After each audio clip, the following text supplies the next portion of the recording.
Welcome and good afternoon, Gridiron Queensland community, back on the stream for live streaming Brisbane for another week of Gridiron Queensland action. We've got a double header today from the same location, back-to-back games. I'm Kenny Andres, calling this game with you, and with me, at least for the first half, Connor Brewster is just coming off a successful win coaching in the Colts division, mate. That Colts team you got going is looking pretty strong right now.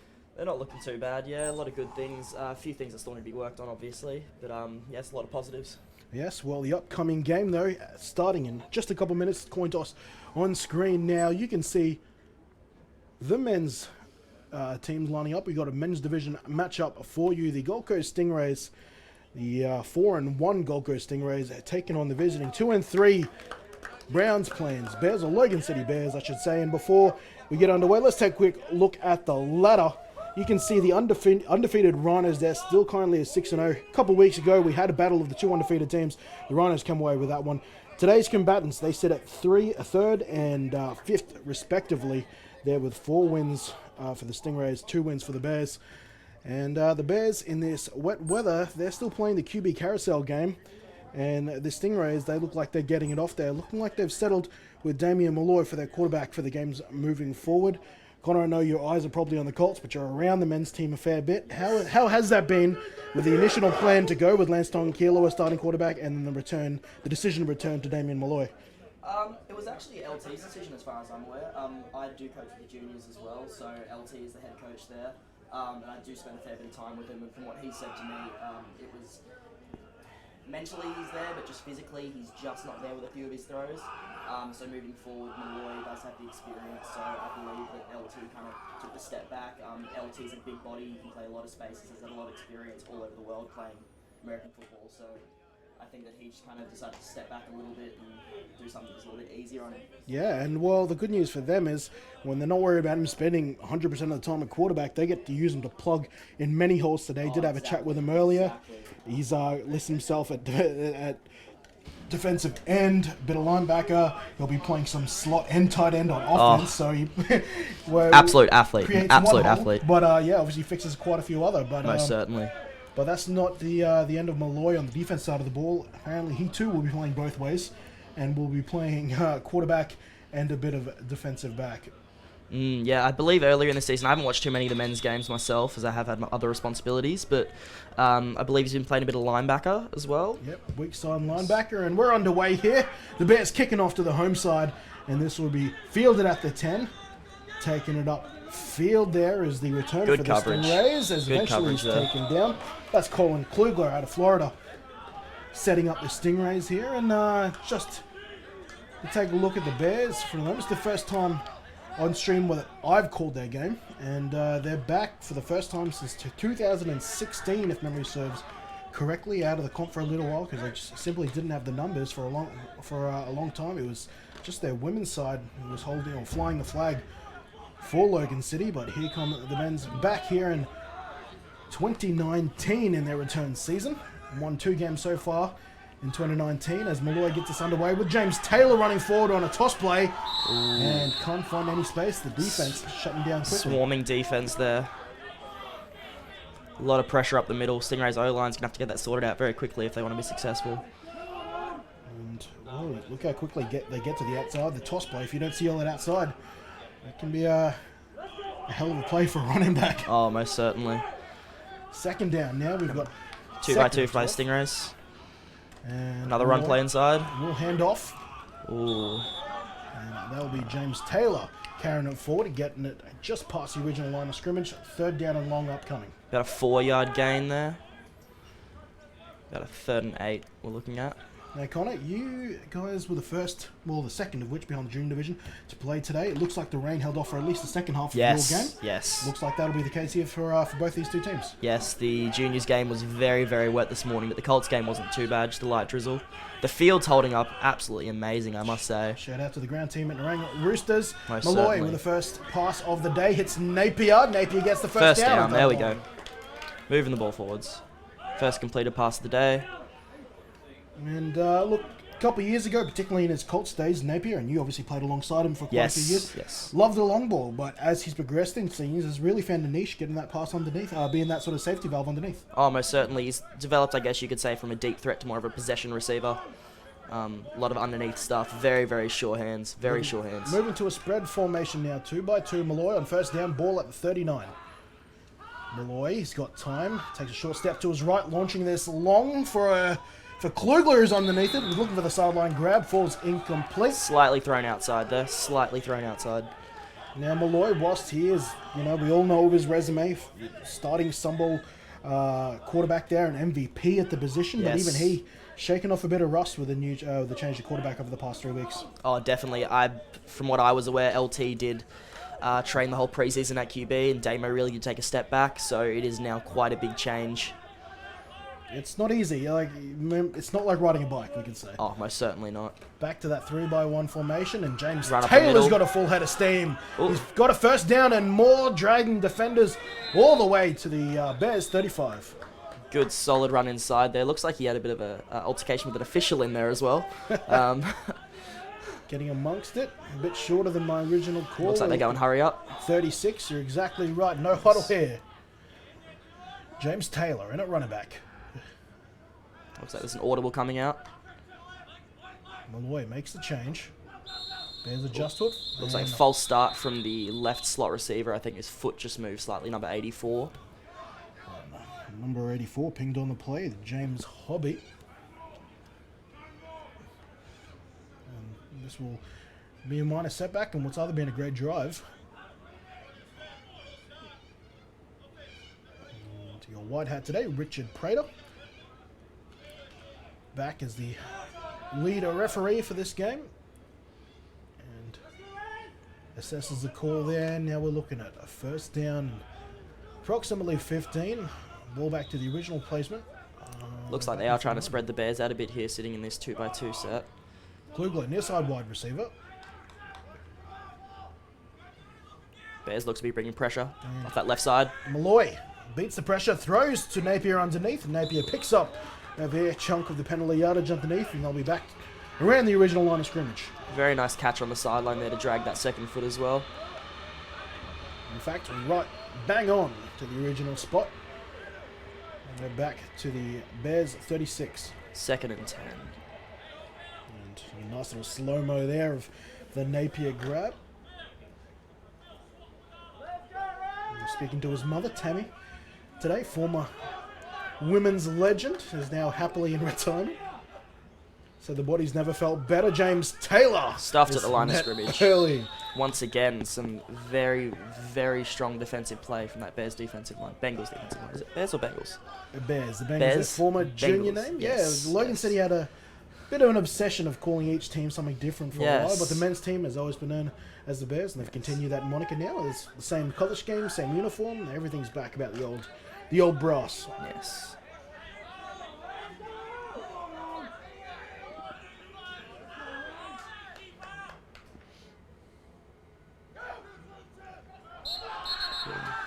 Ooh, false start there. Looks like they were bringing number 51 from the Bears defense. Looks to be bringing a bit of pressure, creeping down. And that is James Taylor jumping a little bit early by the looks of it.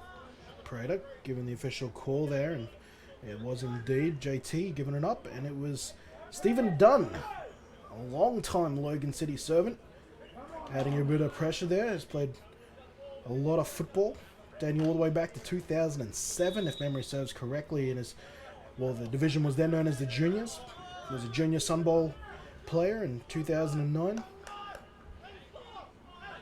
Now he's playing a bit outside linebacker. Malloy, clean pocket, gets the ball away underneath for Klugler, who juggles it initially, gets the ball back, and once again, they get that ball back to where this current set of downs began. Still looking approximately at the Bears 36. Stingrays not really looking to change out of this 2-by-2 set so far. They're having a bit of success here and there, but it seems a bit hit and miss so far. Bears' defensive front seems to be quite strong. On 3rd and long, Malloy was happy to dump that underneath. They are going for it on 4th and 10. Ball at the Bears 36. Trips to the top side now. Now move back to that 3-by-1 set. Malloy going to go for the isolated receiver. It's double coverage, but it's also almost an acrobatic grab on the sideline. It'll be a turnover on downs. Klugler almost pulling off a highlight reel grab. It's quite a well thrown ball up there. Gave him a little bit of space, the one-on-one, only where the receiver can get it. And the safety coming across just broke it up. Daniel Wenban, welcome back for him. It's a return, a long-awaited return for Daniel Bam Bam Wenban, who had to unfortunately sit out the season last year and the start of this season due to illness, and that was pretty heartbreaking for him. Was obviously not part of the Griffith Uni Thunder team that went on to be the first men's team in over 10 years to be declared the men's championship. Of course, not named the Gold Coast Stingrays.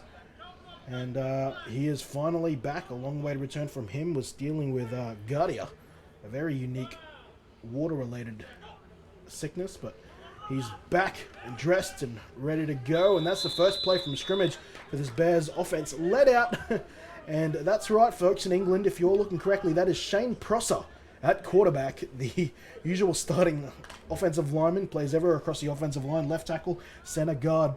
But right now, he is calling the signals in and controlling this offense. Few changes here and there, I suppose, to positions. It is. Unfortunately, they're down to their third quarterback now. Carlos Williams out with injury for the time being, and their backup quarterback, Christian, he's out with a fractured scapula. He injured against the Raptors a couple weeks ago. Prosser with his first pass over the middle, complete all the way down to the Stingrays 35. Who says the big fella couldn't sling it? Good throw, good catch. Looks like pretty decent protection up front as well.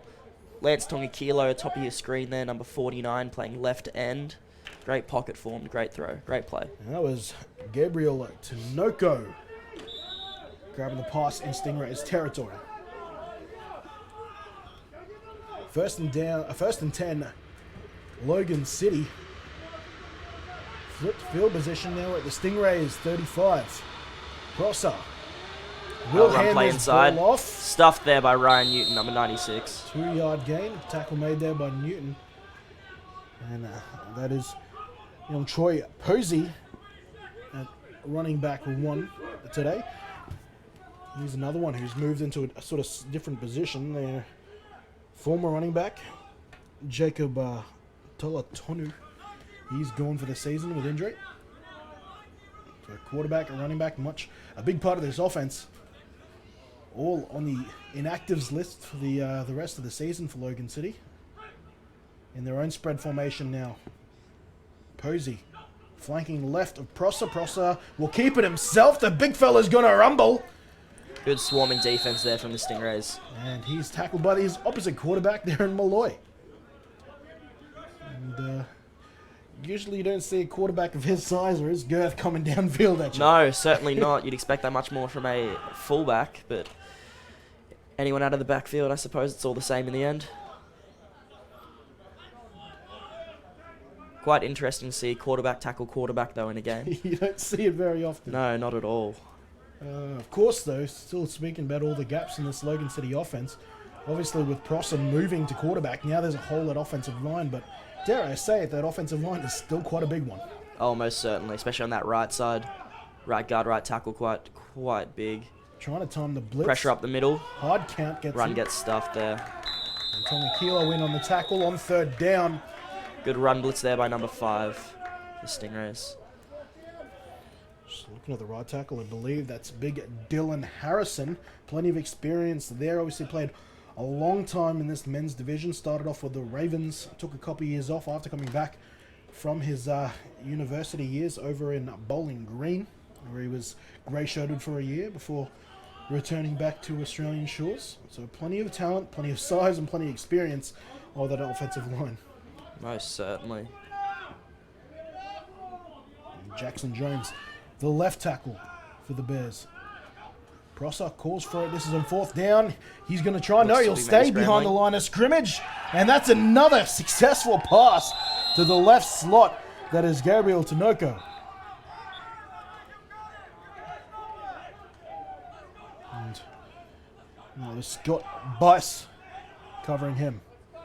And Tinoco copping a shot there on the reroute, but still gets back to where he's supposed to be. Small scramble there just to buy an extra few seconds. Great ball. Prosser right now, the quarterback with the most yardage in this game. Bears' first offensive drive.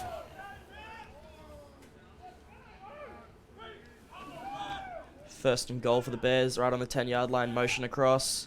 And as Prosser, he'll keep this again. No, he won't. He's handed it off. Plays out the rest of the fake, and that's a good gain there on first down. Looked to be maybe a slight miscommunication there between running back and quarterback. You can see them coming back to the huddle and discussing. Tanoka that time part of the fake, and Quite lucky to not have a fumble there, actually. A little miscommunication. loving the jersey of 73 surname in the back there. All right, See what they opt to do here. on second and goal.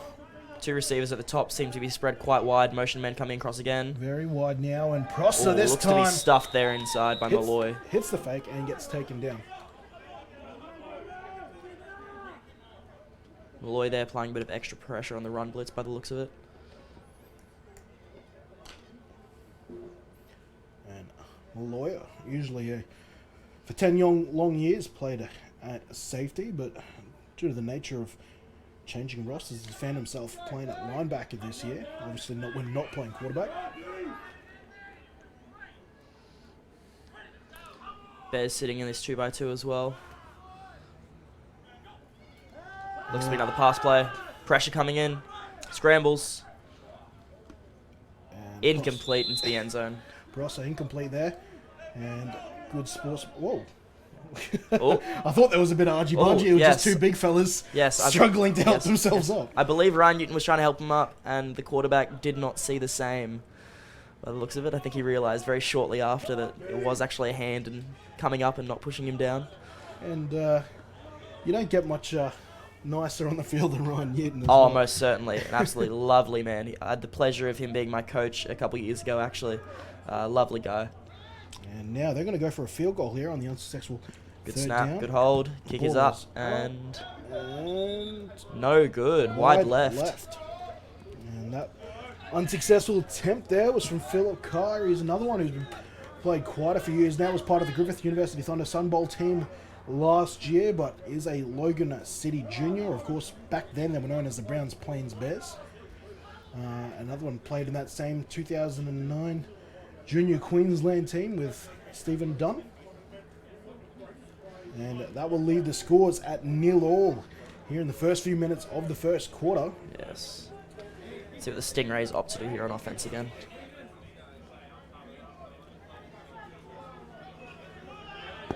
Oh, I'm just looking at that replay there from earlier, the miscommunication there. Prosser assuming the worst of his opposition before realising he's just giving him a hand up. Yes. This player will be blown dead. Flag on the play, probably looking at a false start.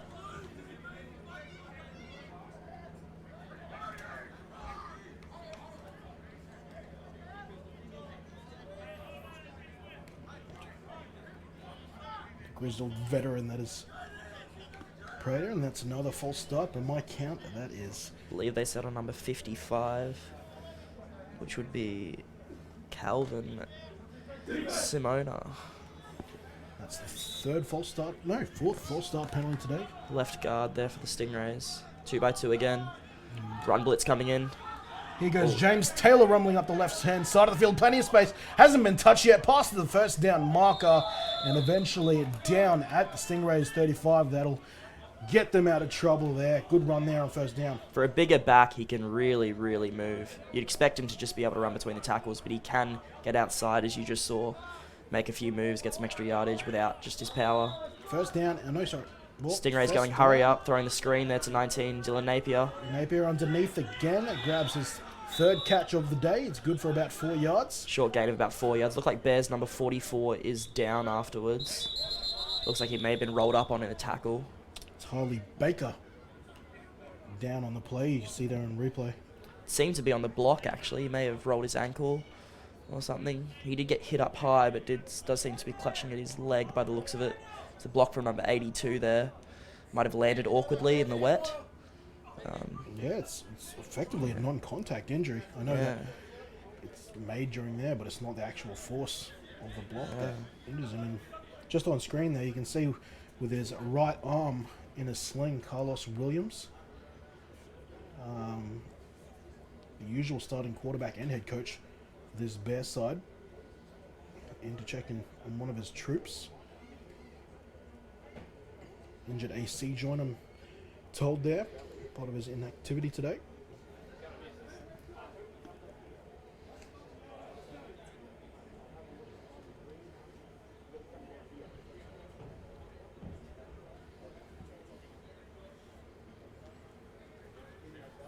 And it looks like he will walk off the field, largely under his own power. So Baker's up and walking to the sideline, and we'll get back underway on second down. Ball on the Stingrays 39.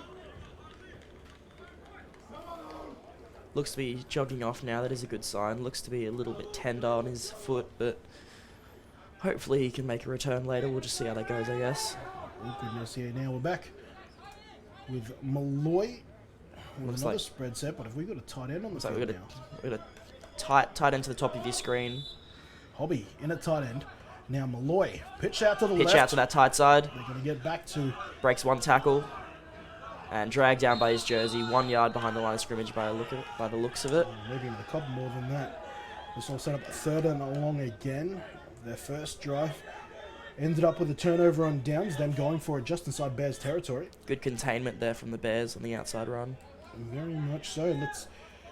Obviously the Bears are the team you would argue struggling coming into this contest, but let's look back to the last encounter where it was ultimately a 35-0 victory to the Rays, but halftime saw the score at 0-0. So the Bears can compete with this side, provided they're playing their best football. Trips to the bottom of the screen now. And, Looks like a bit of extra pressure coming from the Bears. Malloy looking to scramble. and he will Past take the line off. of scrimmage. And steps out. Looks to be just short of the first down by my guess. Looks like possibly a bit of a favourable spot here. Let's have a look on the replay. I'm surprised that's the first time that Malloy has run. Yes. Looks like he did get that arm outstretched right at the last second, so they are going to mark that a first down for the Rays. Fresh set of downs for the Stingrays. Right on the 50 by the looks of it, sitting in that trips package to the bottom now as well. Once again. Inside run by the looks of it. Bouncing off one tackle, James Taylor. About a 5 yard gain there from the big back. And continues his productive day. James Taylor is stringing together quite a few games now. He's the one carrying the load for this team today. The usual two-headed backfield of Taylor and Gardner is down to one today. Gardner out of today's game, so it'll be all on the shoulders, at least for the time being, with James Taylor. Tom Kilo wouldn't be surprised to see in the backfield as well at some point. Oh, most certainly. Trips to the top of the screen now. Looks to be bringing extra pressure again. And I'm surprised that's Looks to be offsides. Free play here. And just thrown in the dirt by Malloy.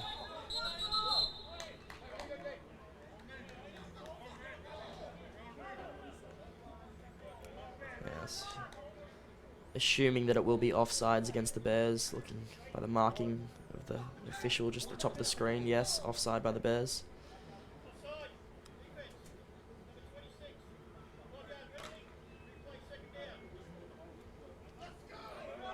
Move them up to about an inch or so away from a first down. Once again coming out in this 2x2 set. Napier with a lot of space in front of him at the bottom of the screen. Wouldn't be surprised it's a quick throw to him. It is second and short though. I wouldn't be surprised to see them going along, and that's what they attempted to do. And Malloy will now scramble, taking it up the left-hand side of the field. He's got plenty of space and blocking. He might go all the way here. Hurdles his way to the 10. He thinks he's got 6, but they're going to mark him out of bounds at the 12. Much to the disbelief of the Stingrays sideline. Oh, most certainly. Looked like quite a nice hurdle just there. Not a great angle for us, but it does look like he is tight roping quite a bit. We'll have to give the refs are in the better position, and I'm already hearing. Oh, Malloy, happy to have a conversation with me halfway through. He asked, "Did we get that, Kenny?" Yes, we did, mate. As we move to the second quarter now, still a scoreless game here. 1 quarter deep into this game. As we take the longer walk to the other side of the field, we might take a quick break ourselves.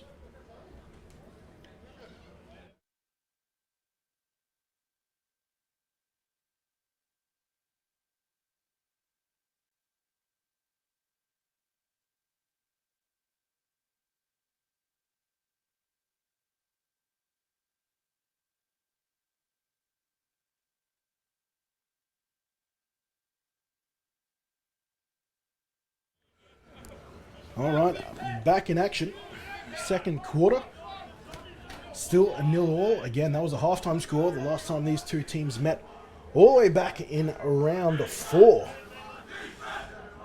Of course, around 9 now. More past halfway point of the season as Malloy is back after an impressive run.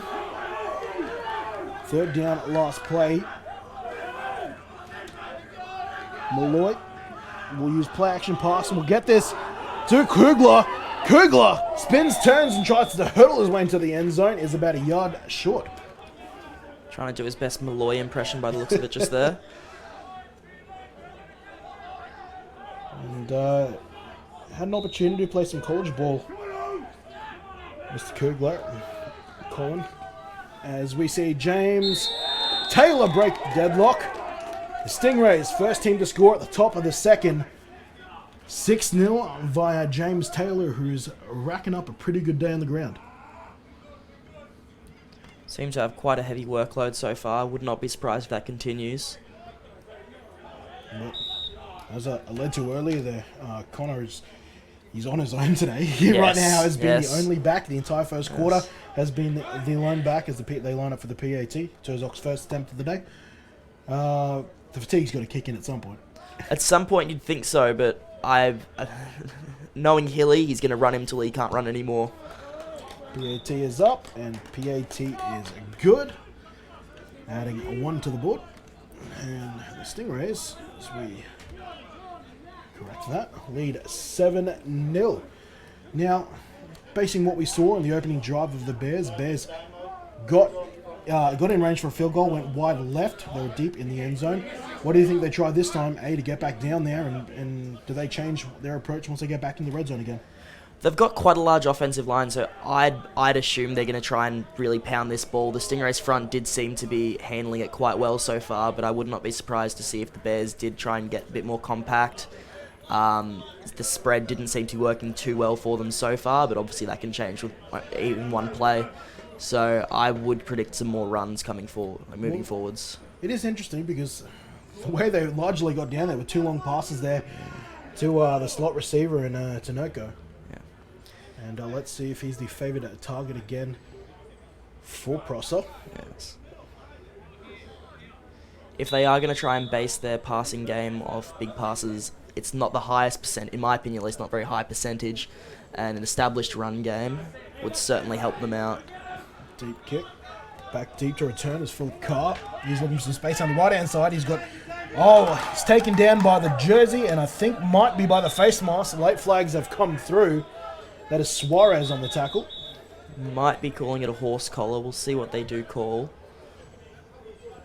And get a close look here. It was up to the top, and you might be right. His hands are clear of the face mask, but horse collar might be the penalty in question. Yes. And talk us through it, Coach. Horse collar tackle for those who might be watching football for the first time this season. Horse collar, so when you do get hands inside the jersey up top, they will say that is dangerous. It is quite dangerous, getting dragged down from behind especially. That one wasn't too bad, but especially from behind, a lot of potential for back injuries. So jerseys, as in American football, generally everything's allowed except getting inside the pads at the top and grabbing the face mask. And there it is, the horse collar penalty being applied. Yeah, for a long time, it wasn't until about the mid-2000s when they made that an official call. I think the straw that broke the camel's back was, in the NFL at least, was Terrell Owens being taken down from behind. It's weird. Most people think it's a lot of back injuries, and that's the truth, but it actually can go all the way down to the knee there, forcing knees into awkward angles. Prosser's back at quarterback. And he will hand this one off, look for someone to block, and trying to find some space is Troy Posey. Posey had a couple of carries on the opening drive, stuffed at the line of scrimmage here. Looks like Ryan Newton has ended up with the ball. Not sure how that happened, but you ask the question of the referees, right? If you come out of the... Yes, most certainly. Knowing Ryan, it would have been a very polite question. Excuse me, sir, but I believe we have possession. Yes, most certainly. Second down and 10, following no gain on first down. No, check that. They're moving the sticks now. That ended up being about a yard and a half in the carry. Looking at 2nd and 8, or just a bit more. 2-by-2 again from the Bears. Indeed. Prosser looking downfield, and this time hitting his man underneath. Picking up their first catch today is Rowan Bull. That's the second receiver Prosser's connected with so far. Of course, Shane Prosser, for those who don't remember last year, played for the Ravens last year, but is from the UK. Was another one of these Bristol Academy exports. Bristol Academy, very famous in the UK scene for producing great American football players. But of course, before that, in his uni playing days with the system they have over there in England, he was playing for the University of Western England. Shout out to any of the UK folk checking in. Blitz here from the Stingrays. Prosser evades it, rolling right, trying to complete this. The Tinoco again incomplete on 3rd and long. Overthrown pass there. Did look to be quite a lot of pressure coming from the inside there from the Stingrays. And it looks like the Bears will opt to punt now. How about the footwork there from the big fella getting outside of the pocket? Quite amazing, actually. Really, really good display so far. I've certainly, let's not forget, this man has played offensive line for the entirety of his senior football career. Starting quarterback for the first time ever. He's looking all right. I've seen worse. Most certainly. He's throwing a lot better than I could, for sure. I've absolutely seen worse at the quarterback position. He's already completed 3 passes. 4th down, punt units on. Personal protector is Chris Bradshaw. And flags are out. And they're checking how many people on the Bears side of the field. And they'll be pinged for a legal substitution, but one too many. Good old special teams creating personnel issues. Gotta love it. Gotta love it. Surely you're dealing that with your move to coaching now, the control of personnel? Oh, most certainly. Most certainly. It's just an absolute joy. Make sure there's, in your case, 9 on the field at any given time. Yes, every single play, having to count them out and just screaming for more. And I think that's... Nope, not Philip Carr holding the punting. This punt gets it back into Stingrays territory. The Stingrays sideline wants a penalty for some late contact. Won't get it. Ball marked out officially, I think, at the Stingrays 39. Waiting for a call on that. And the punt there was from the Bears punter and Fletcher Ryder. And the Stingrays with a 7-point lead here towards the middle minutes of the second quarter. We'll have the ball again. Score points on their last drive. Turnover downs on their first. 3rd drive, hoping to extend their 1 touchdown lead.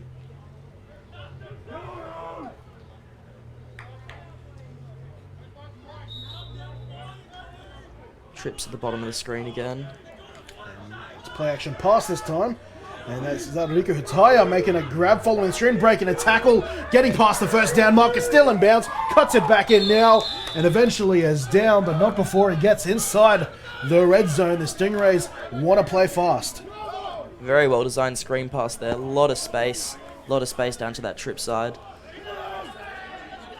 And I mentioned in every call the Stingrays are on, but one of the more experienced players of this receiving core. Last time against the Rhinos, they said they played him well past his usual snap count that he allows for himself, and there's another grab. Nice low pass there from Malloy, leading Riku away from the coverage. Safe catch, not putting him into a dangerous position across the middle. Both ends of the spectrum now. A screen and now a quick slant. Napier, who's picked up a couple catches himself. He's at the right slot this time. Kugler, far side wide receiver. Lloyd, deep drop here, looking for the red zone. Will have to evade the pressure. Still shaking, baking. Shovel pass and intercepted by Stephen Dunn. What a grab, the soft hands by the big man. Great play there from 51, Stephen Dunn. And Malloy gets away with this sort of stuff almost 9 times out of 10, but this time can't get it to Napier, and it's no, most certainly not. done with the sideline twinkle toes catch. It was a really, really great play from Stephen just there. I've seen him play for a long time. I can't remember too many times that man's registered an INT. I would not be surprised if that's one of his firsts. Does seem to have a bit more of a run-stuffing build, but really great to see him out in coverage there, making a play. Probably not the smartest decision from Malloy there to try and make something out of nothing, but in the end, as you say, he makes a lot of magic, but that time just did not come through with it. Right, and Newton has the fun job of going against the big man, Tuiaki. You can see there in jersey number 50. As Prosser back on, not too long after went downfield, was looking for the deep wide receiver in Laidlaw. Colt playing up in the men's division. Unfortunately, not close enough. 2nd down and 10. Malloy applying some pretty serious pressure just there. The opposite number at QB for the Bears. Did disrupt the play a little bit, it seemed like. May have forced the overthrow. 7-0. Stingrays threatened to add to that, just to drive a go. Intercept from Stephen Dunn has Prosser back in 2nd down. That time, Prosser will keep it. Looks short underneath. Has got a pass there to Tinoco. Tinoco trying to race defenders to the sideline, and he's done enough to move the chains. Great way to extend the play there from the quarterback to get the ball out late as well. And that's to his offside as well. Yeah.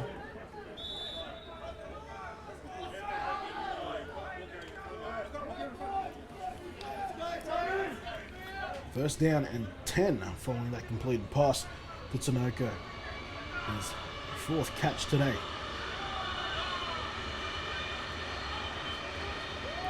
And trying to hand the ball off. This might have hit turf there.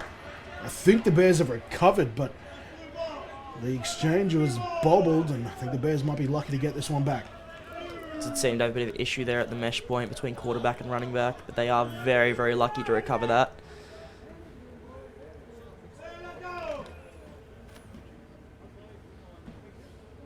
Former fullback yourself, Connor. Yes. You and both of us are former fullbacks in the commentary booth today. We cherish those carries way too much to ever let. Oh, most certainly, most certainly, most certainly. I made most of my money in the blocking game, as most fullbacks do, but 2nd down and 11. Prosser with some work to do, looking to be setting up a screen. Tonga Kilo was awake to it though. Already was in the area of the screen receiver, if you will, blowing that play up really early. Good job there from Tonga Kilo, yes, to keep the back inside. Good pressure applied by number 90 from the Stingrays there, getting downhill very fast to force a bit of an errant throw. I'm going to say, as a quarterback, that's got to be one of the scariest sights there when you've got a screen called and you already see your screen man covered and you've got about 3 big men all bellowing, yes, most certainly. Heading downfield for you. Looking on 3rd and long now, 3rd and 11, ball at the Bears 24. Trying to avoid a punt here, and the pass is collected and moved forward for a 1st down. Big Great hit there catch from there. Malloy. Malloy laying the lumber, but Fletcher Ryder holding on to it and moving the change on 3rd and long. Prosser now playing well above someone in their first, well, the expectation for someone in their first start at QB ever. Looking like an absolute seasoned veteran right now. Moving the ball quite effectively through the air.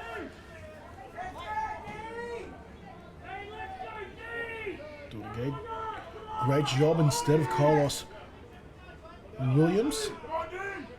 Former collegiate quarterback himself, state quarterback as well, and Posey underneath has to face a lot of Columbia blue jerseys there. Not the first time he's been stuffed behind the line of scrimmage today. Matter of fact, I'd say close to half his runs have been stopped short of the line of scrimmage. Yes, it did look like both linebackers came on run blitzes there, so it was all the gaps were filled very quickly. Did not have a lot of space to do anything. Blitzing very frequently. The Stingrays not allowing this run game to take over. What do you think that tells us? The Stingrays want to put the ball in the hands of the quarterback, who they, I imagine, expected to not be as effective, I guess you could say, yeah. This will be an end around here to Noko. Noko has to bounce that back, and he can't find any space either. They're moving in the wrong direction. They've got another 3rd and long now on their assignment list, the Bears. I believe the tackle for loss there was by number 90, Sam Holloway. But yeah, it does seem like the Stingrays are really trying to force the ball into the quarterback's hands and say, hey, if this is your first start, then it's on you. Exactly. You got to make the plays, and he has stepped up to the plate so far, most certainly. Not a bad game plan. This 3rd and long's even longer than the last. Last was 3rd and 11. This time we're looking at 3rd and 16. Prosser, can he work any more magic? Looking for that man again. No.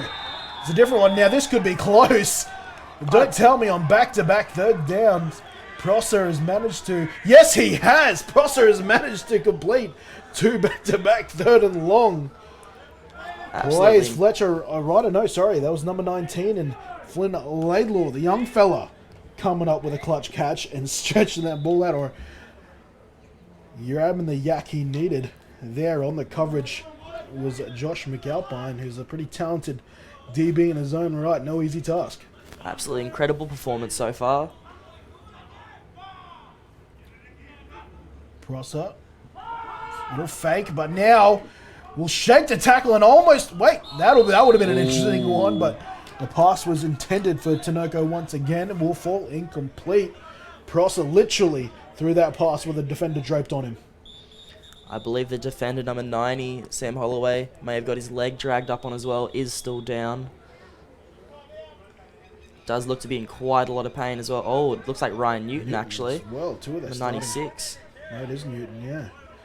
Holloway, if memory serves correctly, a former Colt. Yes. Years past, yeah. No, he's really starting to form into a pretty nifty pass rusher there. Quite a few games now I've called for him. He's been hitting the quarterback and he's been disrupting passing lanes. Clearly doing well at the next level.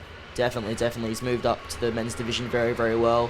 One thing about him is that he's always willing to work to get better. He's always at training, always willing to put in extra time, really, really committed to perfecting his craft. First down and 10. No, sorry, it'll be 2nd down once Newton makes his way to the sideline. Looks like he's nursing. It would be lower leg injuries. Actually looks like it's something to do with his left arm, I think, or maybe it's a hip. Possibly his hip, or maybe even a really, really quite bad hand injury. He does seem to be holding his arm quite awkwardly. A lot of things happens in those trenches. 2nd down and 10, incomplete pass last play. Ball smack bang on halfway. And once again, they're not giving up on this run game despite the lack of production so far. Flags come in from the near side sideline. Posey carrying the ball in that last play. Number 49, Lance Tongakilo, getting that interior pressure, getting that penetration, blowing up that play. Well, the penalty is allegedly on Malloy. Malloy has come up saying that he hasn't touched anyone. And I think face mask is a prospective call. Yes, it did seem like that on the replay. Parade pointing out the Stingrays sideline, and that is the call. So that is 3 first downs now on this drive. 2 completed by 3rd and long pass completions, and a 3rd now via personal foul. Yes. I must admit, earlier I did say that the run game was probably going to be the better bet moving forwards with the inexperienced QB, but the QB stepped up to the plate and is moving the ball downfield.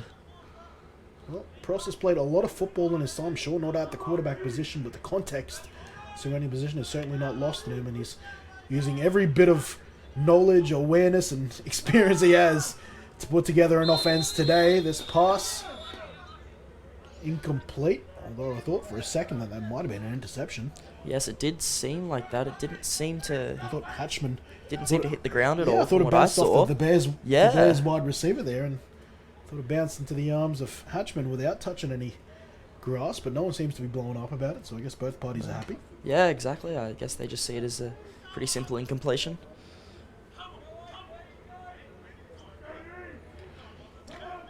Looks like Tonga Kilo, number 49, has slid inside now to defensive tackle, rather than being on the edge where he has been previously. Certainly his ability to be effective no matter where you line him up. Prosser with Posey in the backfield. Spread formation. Prosser flushed out and, well, oh, wow, that is shades of Oakland, New England. Oh, the tuck rule. 2001 there. The tuck rule. Tonga Kilo already trying to inquire about whether that should have been a fumble or not. The rule obviously was, as we see on replay here, that the throwing arm was moving forward. And yes, I think that's probably a fair enough call there. Yes, I think that's a very fair and completion Matter call. of fact, it's probably a bit rich to try to compare that to the 2001 Tom Brady, Charles Woodson play. I would say that there's not quite as much on the line either. Complete side effect. Did you happen to see the Charles Woodson interview with Tom Brady just recently? Quite recently, actually. Immediately Yes. First question. First question, and there was no response from Brady as well. What does that say? You could feel the awkwardness in the room, couldn't you? Oh, of course. 3rd down and 10. All NFL anecdotes aside. From the 30. Prosser. Now this will be at least an interception. It's Holloway. Holloway now looking for a bit of space, and Posey will take him down. The Stingrays have their first takeaway for the day, and it comes in the form of Sam Holloway. Whether that is a fumble or an INT, well, I'll let you folks at home decide.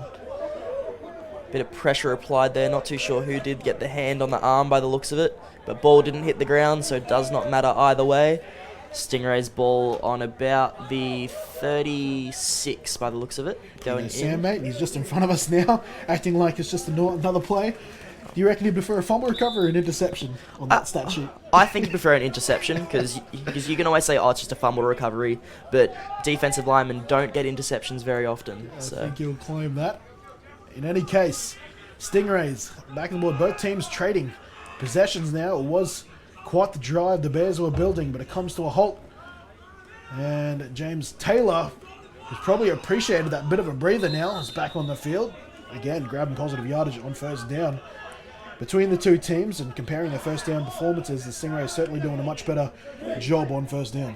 Most certainly, yes. The Stingrays are seeming, despite that last play, have established somewhat of an effective run game. The Bears still trying to work that one out by the looks of it. Stingrays' front 7 seems to be doing quite well against the run. Malloy back to call the signals. Attire inside now, and this will be a speed option with James Taylor finding all the blocking he needs and taking this down all the way to the Bears 20. Racking up a good day on the ground. Yes. Adding another carry and another chunk of yardage to the stat sheet. I think a lot of people, especially those watching from the United States or Canada, it might be interested to see the way that Malloy decided to run that speed option with a bit of a rugby league flair on it. Yes, rather than the shovel pass that is more often seen at the higher levels. Rugby pass is very common for us over here. Looking at 3 receivers to the top of the screen, looking for the fade, and well defended. Some would argue face guarding, but incomplete. The pass intended for the receiver, Riku Hataya. Quite an interesting play design there with the play action run fake. 2-minute warning now following that last play. 2 minutes on the board. Just a 7-point lead. The Stingrays probably feel like they're playing better than a 7-point lead right now. Would love to add more. Yeah, most certainly. They do seem to be moving the ball. They just can't really seem to finish off their drives. Down the middle of the field. Interception again. Another intercept by Philip Carr this time. He's looking for as many blockers as he can get. He'll get this all the way back to his own 37. And back to back drives now, ending with INTs. Quite unexpected as well. Looks like just a bit of an errant throw over the middle. Defender in the good place at a good time, taking it back. Good return as well. And hearing the frustration on the sidelines now, whether that was the receivers or the quarterback's fault there, because there was an open man in the end zone. But in any case, that's 2 red zone interceptions now by Malloy. Yes.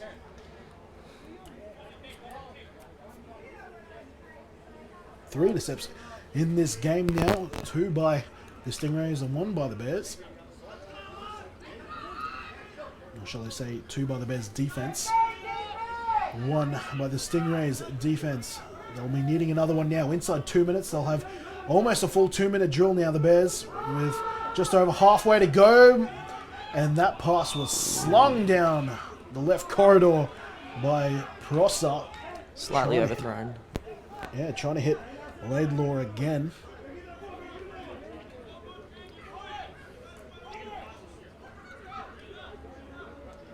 Bears seem to now, at least on first down, be steering away from that run game there and opting more to keep taking these passing shots downfield. Haven't really tried to work too much of the intermediate passing game. It seemed just to be short screen passes and then just big chunk plays. To be fair, though, the intermediate range, is that arguably the hardest area of the field to complete? Most certainly, I think there's a lot more traffic across the middle with the linebackers, You have to be a lot especially. more precise. Yeah. Yes, exactly. Prosser looking deep again, but he'll now accept the dump off underneath. Then it's Tinoco. Tinoco dancing and prancing his way past the defender. Cuts it back again. Still shaking and baking and gets it past halfway. That'll set him up for third and short. And the Bears will take their first timeout. Another short pass there, just run after catch. Bears seem to be getting some quite good downfield blocking, and the Stingrays don't seem to be able to shedding those blocks downfield, resulting in some quite serious run after catch numbers. You see one of the assistant coaches there. That's one of the most well-dressed ones I would have ever seen. Oh, most certainly. Most certainly. Not enough head coaches in suits nowadays. Oh, of course not. Of In course the not. NFL, college, you just don't see it anymore. Track pants and a jumper most of the time, or They cut off or sleeves. I was just about to mention if you are Mr. Bill Belichick, then the sleeves always come off. But That'll be third and 2 assigned to the Bears on the other side of this timeout. 2 remaining in this half, with probably about a minute remaining on the clock. would not be surprised here to see another screen pass or some kind of short concept. Otherwise, a QB keeper may also be on the cards. The safety's staying reasonably shallow. Both safeties within 10 yards. And Prosser will try to go for it unloading. all. Looking for something downfield. I don't think his receivers were ready. That was intended there to Aaron Harrison Watt. But that'll bring up a fourth down. An interesting decision for the Bears here. Will they punt it away and give the Stingrays an opportunity? Or will they try to convert and risk giving the Stingrays only half the field to travel to add a few more points before the end of the half? It is a bit of a pooch punt zone, so I would, if they are going to punt, expect a shorter kick, try and down it around the 10 or so yard line, but it looks like they are going to go for it. 4th and 2. You got a big man at quarterback. I wouldn't be surprised to see if this is a keeper and Prosser calls his own number. Spread formation. And they will hand this off, and is that Posey finally finding a bit of space? Has not had a good day this afternoon so far, but that doesn't deter his quarterback and play caller there from calling his number when they need him most. Gashing run inside there. Looks like some quite great interior blocking there from number 57 especially. A wonderful block there from Robert Davey, end of center. Really sealed that linebacker in. Second level blocks are key in the run game after all. And the Bears just took their second timeout, I believe. I'm seeing both of the injured quarterbacks, both with slings on their right arm. Christian Arnold, the usual starting safety, but last 2 weeks ago ended up being their quarterback as well. So not a position he's not too unfamiliar with. Played a lot of quarterback in his junior years, back on the base side. He's played a little bit there for the Bears before they took a few seasons off as well. Bears QB room seems to resemble my beloved Steelers QB room as well by the looks of it now. Mason Rudolph out for the time being with Yes, quite a nasty hit, quite a scary injury, that one. the old Thomas hit. Yes. As a Chargers fan, I wouldn't know what a backup quarterback looks like. Good old Phillip Rivers. Don't know what a Super Bowl looks like either. Prosser, on first down, spins the ball in his hand and now is looking for the end zone. Has got an open man. Oh, and that would have been a touchdown. but it's in and out of the hands there of Fletcher Ryder. Even though that was an incompletion, that was a very, very positive sign for the Bears there. Bit of blown coverage on the back of by the looks of it. The Stingrays just could not reel in the catch. Suarez really did not feel that pass was anywhere in the realm of the end zone there. It was awfully casual. Yes, very, very. Is that possibly the dangers of having a quarterback who you're obviously not too high on pregame? You tend not to respect some of those Most certainly, and it seems like the Stingrays still aren't fully respecting this Bears passing game, and it keeps punishing them. Holloway took the ball away last time. Rushing the passer on this particular play. Prosser will take this. They've got one timeout left. It is a good run, but short of a first down. This will be 3rd and short, and the Bears take their 3rd and final timeout. 3rd and about 2 yards there now. Now they have a decision whether they do try and keep the ball more in play and get the first down and hurry up, or do they take the shot and go for the score now. Can't imagine there is a lot of time left on the clock. Yeah, of course, we don't have the official timing available to us, but it was a 2-minute warning quite a while ago now. 44, we're getting the possible approximation. Well, I'll tell you what, it's a lot longer than I expected. Most certainly, yeah. They have used 3 timeouts, the Bears. Milking every second from the clock that they can. Well, you're going to have to be very cautious here. Every play looking for the sideline. Or looking to spike the football. 3rd down now, though. And it'll be interesting to see if they go back to the field goal, should they fail on this 3rd and 3 attempt. Looks like the Stingrays have employed some bit of a lighter front as well, pass rushing package. Looking to get after the quarterback. Prosser steps up, throws it, completes it, and it is short of the end zone, about 5 yards short. They're going to get up and try to spike this now. Hurrying up to the line, hurrying up to the line. And make sure everyone's set, no penalties here. Everyone's on the line. Prosser calls for it, and the spikes are down now. What they need to be careful here is remembering the down count. Because yes. It is very easy to forget that you just burnt it down there by spiking it, so... Yes, most definitely. Not usually an issue when you've got an experienced quarterback, but... Yeah, just to give you I'm hearing calls of field goal right now. I'm not sure if the Bears are opting to kick now. Which may suggest to me that there's probably possibly less than 44 seconds, because you include that last play, then maybe that brings it down to 20. But yes. Even then, even if it was as low as 10, you have a quick slant or something like that to try and take it away. That won't be the case, as in field goal won't be the case. Prosser will line up again, and he will hand this off, and that's interesting. Because now they're going to have to quickly spike it. They put a lot of pressure on themselves there, only to get that spot. And I would understand that if you're trying to get it to kick his particular spot. I don't know if they're trying to spike or run a play here. They're going to try and run a play, and that will be incomplete. And still enough time on the clock here, and they'll kick a field goal on 3rd down. Oh no, it would be 4th, including the spike. There we go. That's how easy it is to lose the down count.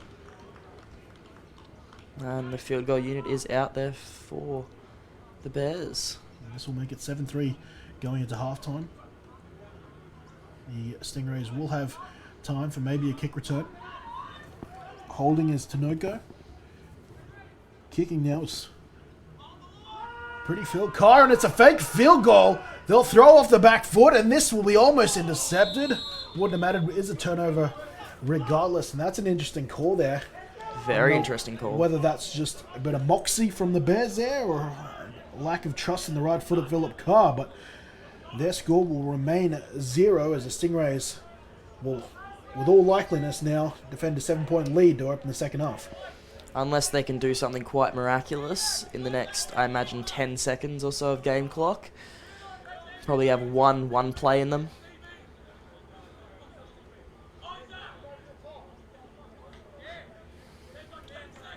Quite heads up there from the Stingrays as well to cover the out routes on that fake kick. A lot of teams, with more and more teams kicking PATs, a lot more training's going to the other side of it as well. Most certainly, yeah. Fire drills and fake drills. Very few seconds remaining on the clock here in the first half, week 9, men's division, the first of 2 games here this afternoon on live stream for you. And Malloy will try to make something happen. We'll pitch it out, and it'll be called an incomplete pass. What would have been interesting there if it was a fumble, and because that went out of the back of the end zone. Yes, that would have been very interesting. 2 points for the Bears. That's very interesting indeed. Speaking about safeties and the Bears, I still remember, I think it was round 1 or round 2 technically, with the Bears recording their first win by the margin of 2-0 against the Vultures, I think, if memory serves correctly. A 2-0 victory. That's not something you see every day, in a football game at least. Got to love the good baseball scores every now and then. Every now and then. We've been probably getting more cricket scores, if anything, in the men's division this year. As an offensive coordinator, baseball scores aren't my friend, but... Daniel Wenban playing at the free safety position. And Malloy will try to go a little long here. He was looking down the left-hand sideline there for Riku Hataya, but the pass falls incomplete. And we've got to be close to halftime here. As a matter of fact, I think I believe that the could whistles be it. were just blown, yes. That is halftime here in round 9 of Gridiron at Queensland. The Stingrays, through a James Taylor running touchdown, do have a 7-point lead over the Bears. I'm Kenny Andres, and joining me in that first half there was Connor Brewster. Appreciate your company there. We'll be back after about a 15-minute break for halftime, and we'll look forward to your company then.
All right, welcome back. Half number 2. Men's division here, week 9 on the Gridiron Queensland stream is brought to you by Live Streaming Brisbane. And we're back from the halftime break. Ending the half was the Stingrays leading 7-0 over the Bears, although the Bears did attempt them many times to get on the scoreboard. Got into the red zone 3 times, got 1 turnover, and they had 1 missed field goal and a fake field goal as well, unsuccessful. So they've certainly gotten down there. Converting that into points has been another story. The Stingrays, not too different of a story. They've got a couple of their own red zone woes, as this ball is returned there by the receiver, and Gabriel Tinoku, who's had a pretty good first half. They're catching passes for first career starting quarterback in Shane Prosser. But the Stingrays, a couple of red zone INTs as well to Damien Malloy, one of which a miscommunication with Dylan Napier. And Malloy actually came up to me in halftime, still asking about whether he looked in on his would-be hurdle touchdown that they had him marked out at the 12-yard line. And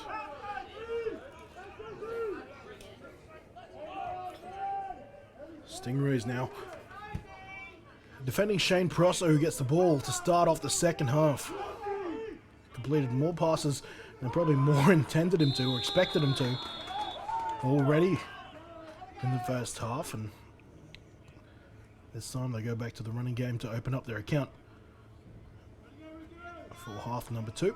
A loss of yardage though, which has been the order of the day for them on any first down running attempts. It's been a good job by the front 4 from the Stingrays, which today includes Lance Tonga-Kilo. The move for him to go back to the defensive side of the football, for now seemingly a permanent one. And Malloy moving up back to QB1.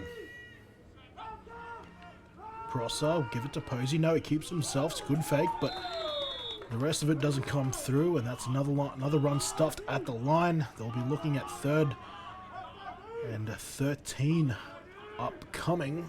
Prosser managed to complete 2 thirds downs beyond 10 yards in the first half. One to Fletcher Ryan, the other one to Flynn Laidlaw. And he'll have to do it a 3rd time in this game to keep this opening drive of the second half alive. Low snap, but it's caught. They try to go to the screen. The pass is over the head of intended wide receiver Aaron Harrison-Watt, and they'll send out the punt unit. And that's a win for the Gold Coast Stingrays on the first drive of the second half.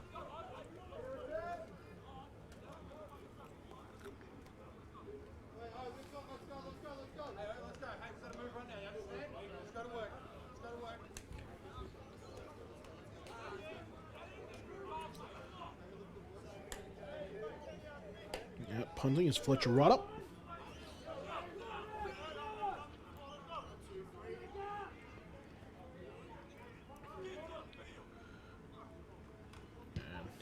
Quick punt, it's a good one. It's deep, but into the arms there of Colin Klugler. Klugler reverses field now and eventually finds himself in the arms of Stephen Dunn, who picked up an intercept in the first quarter.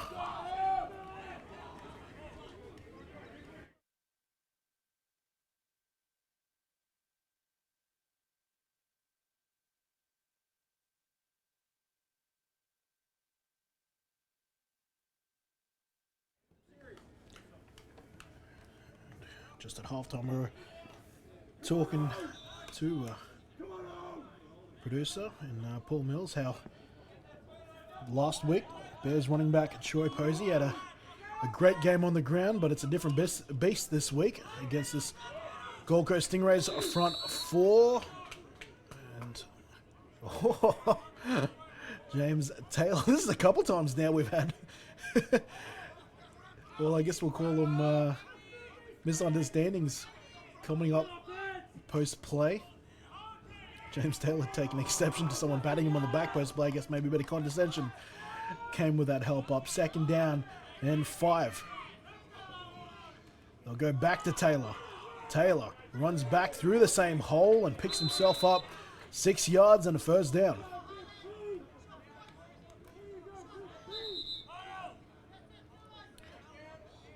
Ball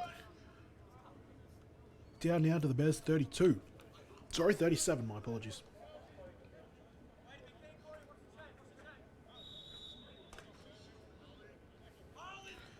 Last time these two teams met, it was 0-0 at halftime, not too different to our current one, before the Stingrays raced home in the second half. 35 points scored in quarters 3 and 4. Looking to make the same thing happen. Malloy.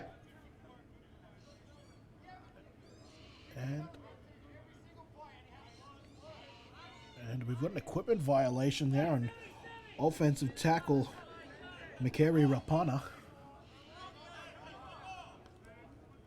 And once upon a time, that would include a team timeout, but right now it just means that he's going to come off and... Well, actually, the Stingrays are going to take one now, which means that he can stay on the field. I was just about to say, former rulings meant that it was automatically a team charged timeout. But nowadays, you can just have that player come off the field without having to pay the price of a timeout. But this time, the Stingrays, and there's a shout of value there to Rapana. They chose to take the timeout so he could stay on the field this particular play on first down. It's been the James Taylor show on first down today. Let's see if that trend continues. No, they'll go to the air. They'll throw. And another interception, the third of the day for this Bears defense as the ball was in the air. I don't know if it was Malloy, but I could hear the words, no, no, no.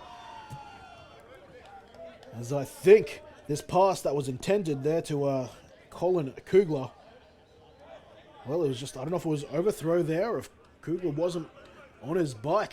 But in any case, it's third turnover there for Malloy, and the Bears take over inside their own red zone. And a chance to try and catch the Stingrays now leading 7-0.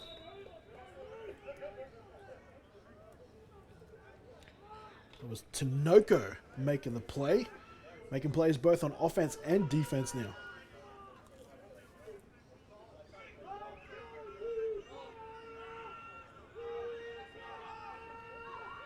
First down. Prosser wants to move it through the air, looking downfield. And now we've got an intercept again. Back-to-back plays.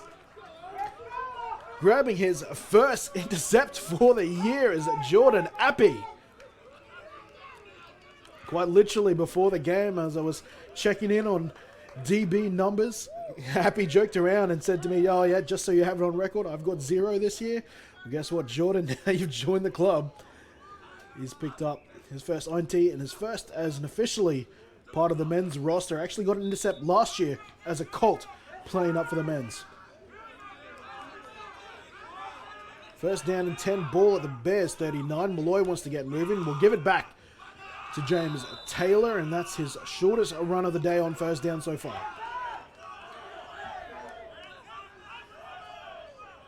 Those just tuning into the second half, no Jonah Gardner today.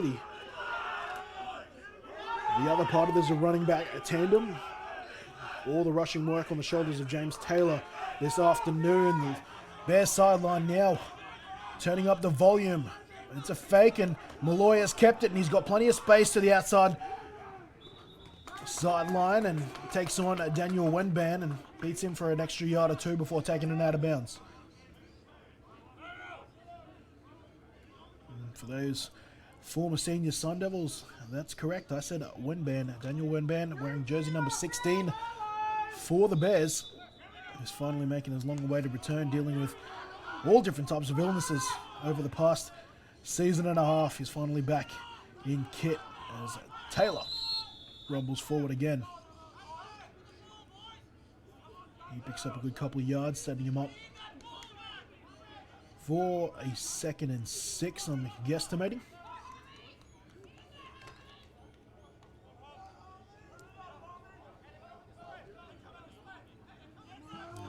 Generous on that. Looking at 2nd and 8.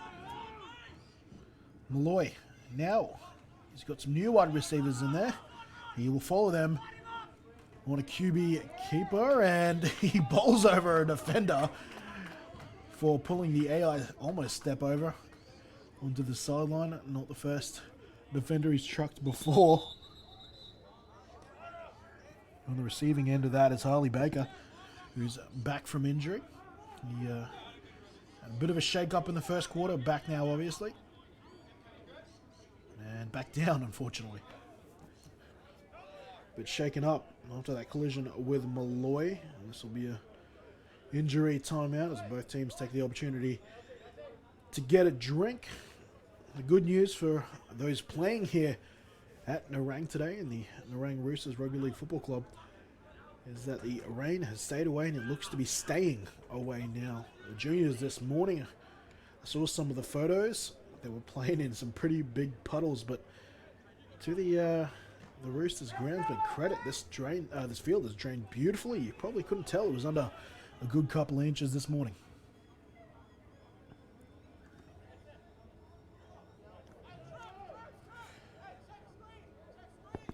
See the top of your screen there, Tanoko. He's been an absolute superstar for the Logan City Bears today.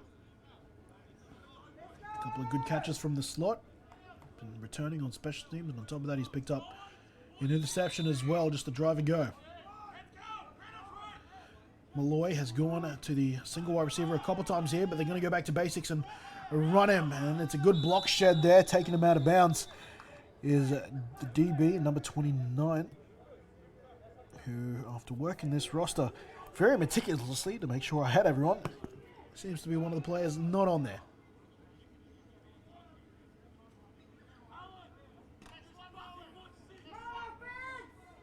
Maybe because it was number 23 there, giving him his credit as Nigel Wink. Spread formation. And they'll feed it to JT once again. He's still going and eventually taken down by the ankles by Jason Vogler, and they're inside the 5 now. Matter of fact, right on the 5. Stingrays knocking on the door. Nothing more than a sugar huddle now. They're ready to go once again. Tonga Kilo at tight end. And they'll lead for Malloy once more. They're not doing anything pretty this quarter. In for another touchdown. The Stingrays grabbing their second for the day and extending the lead. That's a touchdown to Malloy.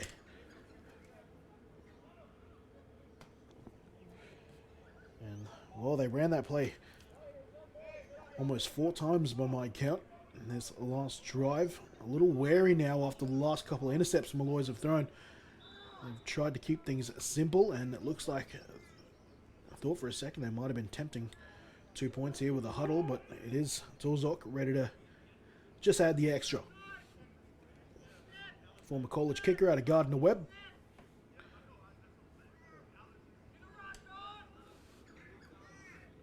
Probably had the best percentage of kickers today. This will be unnecessary, and that's a shame if they were looking at a fake there, because flags are down and whistles are blowing.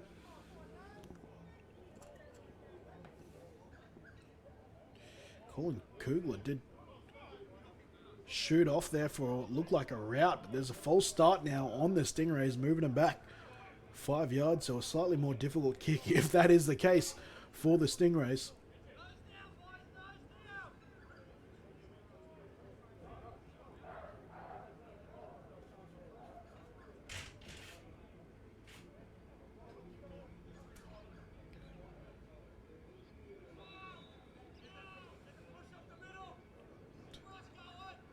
Torzok now 1 from 1 today.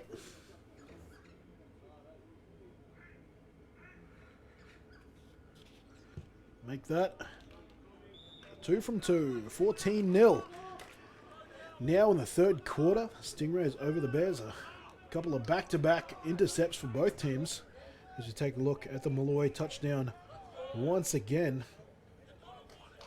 And some very selfless block in there by the outside man Napier, one of those.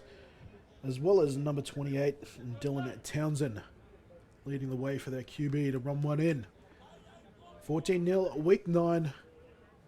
Stingrays over Bears. Stingrays are looking for their 5th win this season. 4-1, they're sole loss coming to the league leaders in the Brisbane Rhinos. Just 2 weeks ago, we had that on live stream. A close game till the fourth quarter, where the Rhinos did manage to take control of the game there and ran away by a multiple score lead come end of the game. They bounced back, or looking to bounce back now after having the bye last week. And they've got a big run ahead into the playoffs. They've actually got one of the toughest schedules leading into the postseason. And this is Tinoco again, trying to find some space, but the Stingrays special teams unit corrals him before he passes the 20. And the Bears will be looking to try to move this ball again. They've struggled in the first couple drives here of the second half. As we see, making the initial tackle there, Makari Arapana.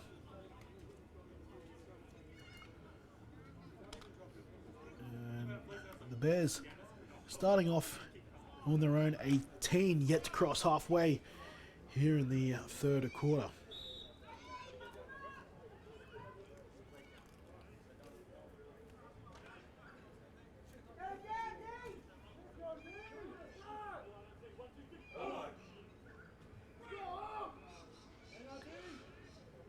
First down and 10. It was a intercept on first down at last drive. This time they go back to the ground, and that's Posey again getting past the line of scrimmage.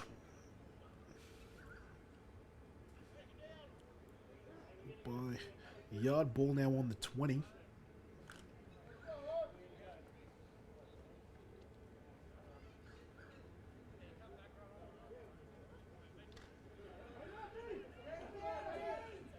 Bears coming back out in this spread. Their base formation. Near side wide receiver is Flynn Laidlaw. And it'll be another keeper, and a valiant effort there by Posey. Still not a whole lot of yards though. That'll be another third and long for this Bears offense.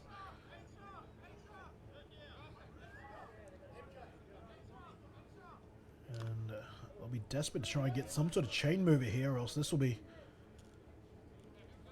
3 unsuccessful drives, either 3 and outs or intercepts in a row.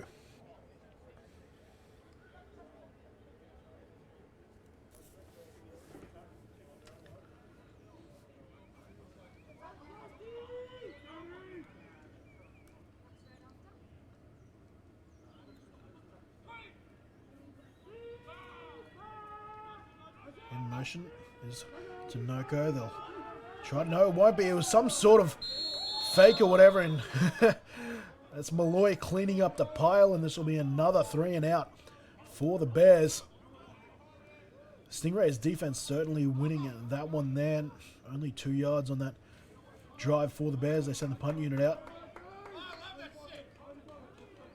And Malloy jumps off the field quite excitedly, in this quite the opposite story for this Bears offense. Jogging off the field now, but a couple of deflated faces. 4th down and back out to punt. Fletcher Ryder. Deep return at Kugler. And the jersey number 4, Reese Perkins, will pick up this ball. He'll come across field, try to beat a couple of defenders. Still reading blocks down the right-hand sideline now, and eventually will find himself out of bounds around the Bears 30. Was looking for a far side flag, though. There is flags back down around the Stingrays 36. And I think Jordan Appy there might be pinned for a block in the back.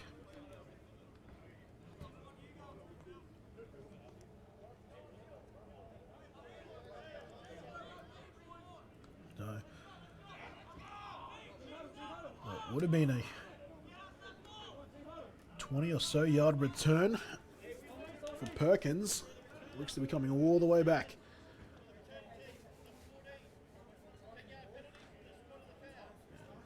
Call's been made. Stingrays return to the spot of the foul. Attack on a couple more yards. And their drive officially starts at their own 26.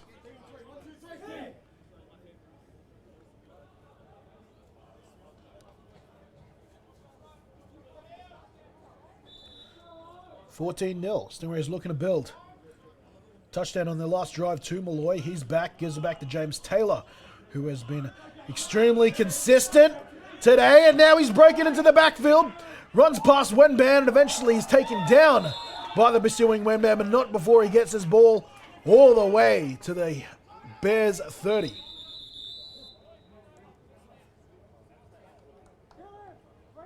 Shaking, baking, and rumbling downfield will do it all. And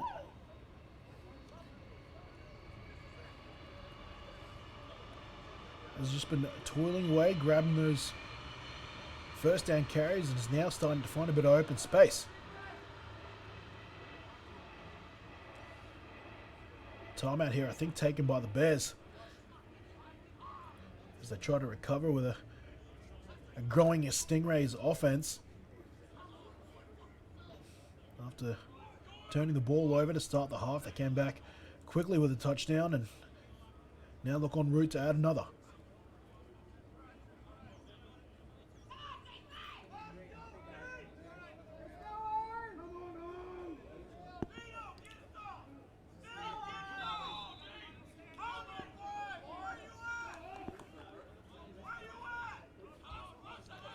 Napier in motion now, and they'll once again return to this QB power out to the right-hand side, spinning out of a tackle is Malloy, and eventually he's taken down there by Malachi Arthur. And that's another first down. This Stingrays offense keeps trucking along. Winband with the initial contact. And also Holly Baker coming in over the top.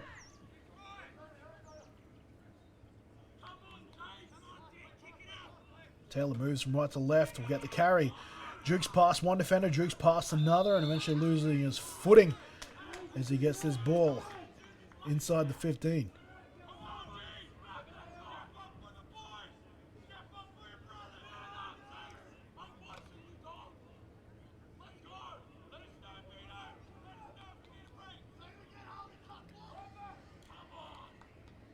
Same formation, except good. Oh, big block as Malloy keeps it. Now he cuts back to the center of the field, continues to break tackles, and eventually finds his way into the end zone. Malloy has his second rushing touchdown for the day. One that left a wake of bodies in his path, or a trail of bodies in his wake, I should say.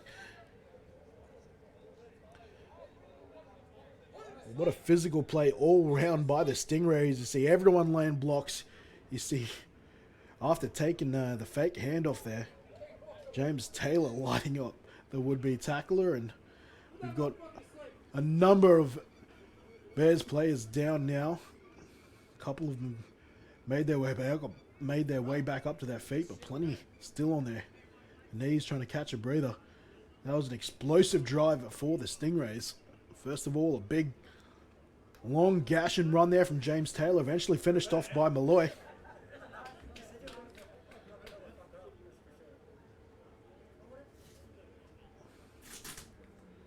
And this might be a lengthy time out here as a couple of Bears get attention there. So one particular Bear, one of the linemen on the ground, can't get his number.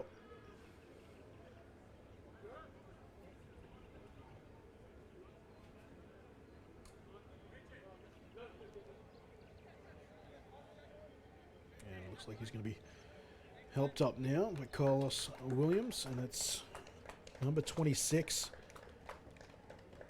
for the Bears, and that's Hamora Herrera-Cura. Limping his way off now with the help of one of his teammates, and Holly Baker. Copped a brutal shot there from James Taylor, who was more than happy to deliver it.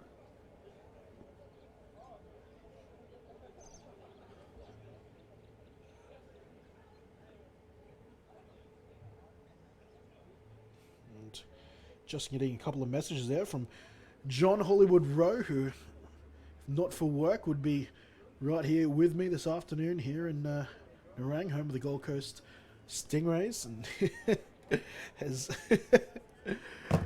played the punt on the old Justin Timberlake hit. JT bringing Sexy back.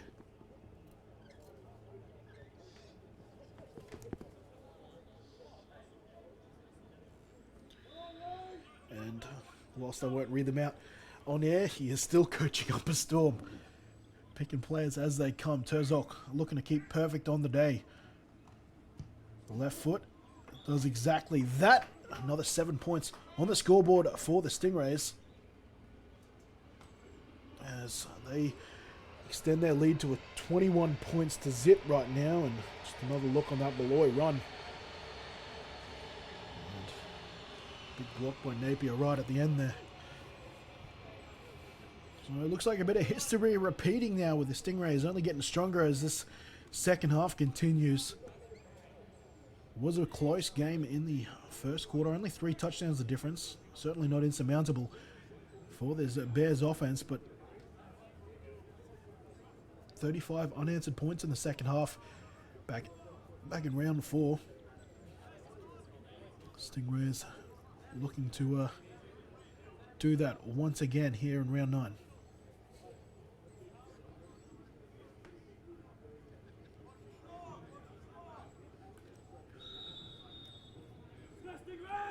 Phil Carr and Gabriel Tinoco back deep to return for Logan City.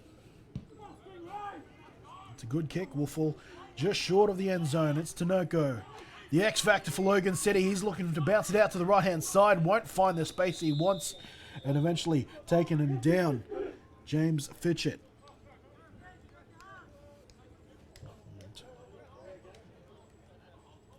We talked about the Bears' injury woes. The season narrative we haven't touched on is the inactives for the Stingrays. They're dealing with quite a few missing players themselves. Just looking at all these Highland players, you might notice Jamal Sinapati was a late scratch, was still possibly going to play. Gave him all the way till kickoff to declare his health to the coaching staff, but eventually he is... Oh no, check that. Jamal Sinapati suited up. Whether he's actually playing or not's another story. He did mention to me that he has got a rib injury that if he didn't have to play this week, he would probably prefer that, but was willing to answer the call if necessary. Prosser back on first down. Has switched to passing it and has to break a sack and will eventually run it past the line of scrimmage. What would have been a sack for 4 yards ends up being a gain on the ground for maybe 3. And actually he did a good job there, giving 5 yards after getting met in the backfield. Second down and 5 upcoming, but on top of that, no William Mahu, who's still a lingering absentee for the Stingrays as he deals with his injury woes. Jonah Gardner, I've mentioned. Starting left tackle hits Williams. Nowhere to be seen as Posey ventures down the left edge this time. Gets it forward for maybe a yard. Jesse Sharp, left side of the Stingrays offensive line, gone missing. Actually picked up 2 yards on the last play. There's actually a manageable third down now, looking at 3rd and 2.5. But on top of that as well, starting wide receiver Jaden Palyadon, whilst he did play for the Colts earlier today, had a university event he needed to get to, so he was not available for the Stingrays today. As well as other wide receiver Alan Minassan. Prosser looking over the defense. Will look to pass this ball over the middle and intercepted by McAlpine. McAlpine's got plenty of space on the right-hand side. And Prosser does a good job making up some ground to prevent that from turning into a pick 6. But it's now his 3rd intercept for the day. Both quarterbacks, multiple INTs. McAlpine on the end of that one.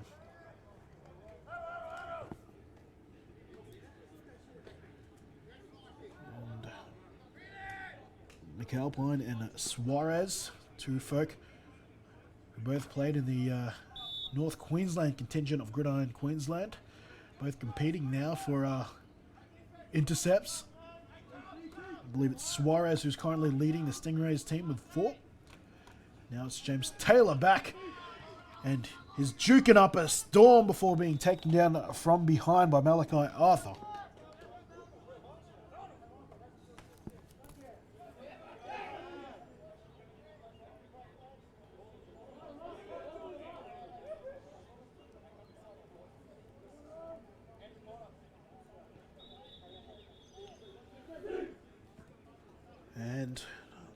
looks like.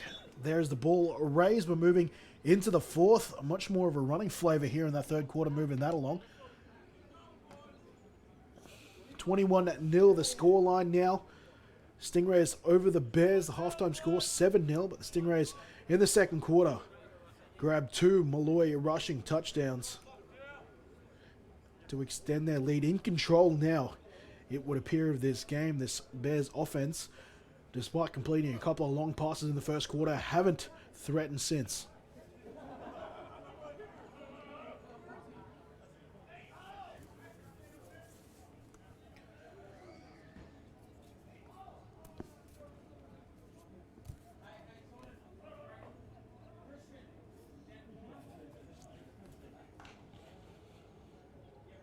Start of the fourth quarter, 21-0. Stingrays, the home side, in control of the game now and looking to possibly put this game away with one more score here. Obviously, nothing is impossible, but 4 touchdowns in the fourth quarter with quarterback in his first start. It's a pretty tall order. James Taylor is running with gusto. Another huge gain there on a first down. It gets this to the Bears 6. They've now got first and goal. He is only getting stronger as the game wears on.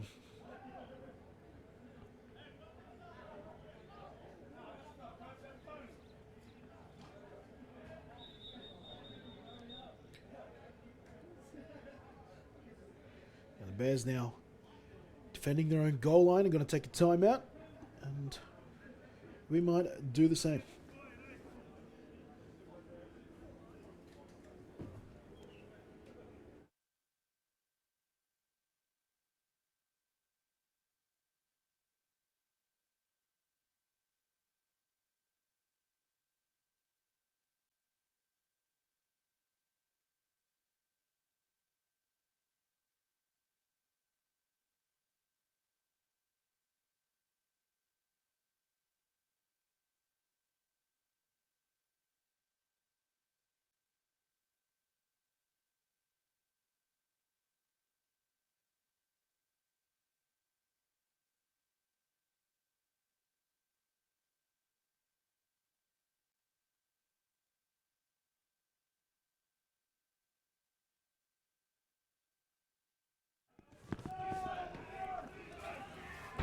Back out of that timeout. First and goal for the Stingrays. 3rd and 1. Stingrays move back to their 3-by-1 set. A lot of this has led to run plays out to the left, but this time it'll be a patient James Taylor who pulls off a spin move desperately close to the goal line. Had a touchdown in the first quarter. This time he's brought it to just a yard short.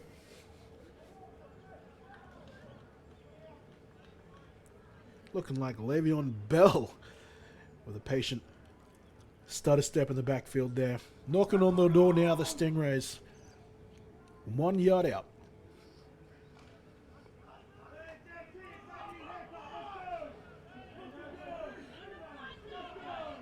$21-0, looking to make it 28. Malloy clapping his hands. Spread formation here, and he'll let... No, he won't. A good fake there, and Malloy... Wondered if his first hurdle was caught on live stream. I'll tell you what, that one was too. Oh, and you can see the camaraderie, the 2 players there. They played on the same defense a couple of years ago for the Sun Devils. A cheeky point back out of an acknowledgement. I'm guessing the words were something along the lines of, had to do it. Wenban is a tall safety. He's probably standing at 6'3" at the very least. He got real low really early there. I don't know if he tripped or not, but Malloy had to take the opportunity. And if Damo was a chance to hurdle, well, he's not afraid to take that chance any day of the week.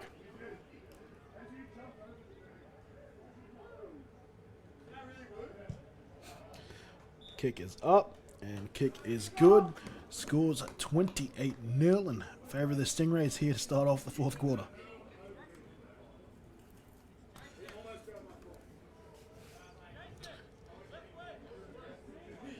James Taylor does a good job getting him down there, and Malloy more than happy. See the hurdle there. Well, even though he was literally on the ground on all fours, Malloy can now say he's hurdled a 6'3" safety.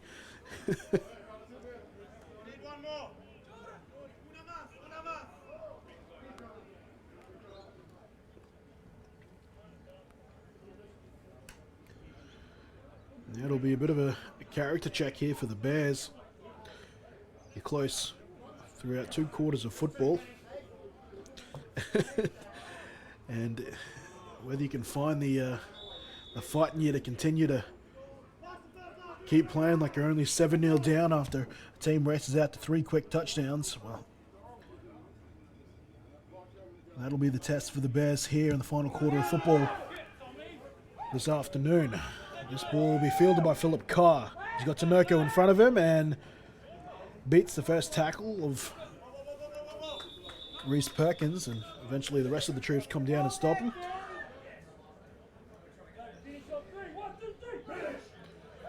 It'll be also interesting to see now with the Bears if they try to make up these points quickly or if they just stick to their offense now and just try to run their normal offense and see what happens.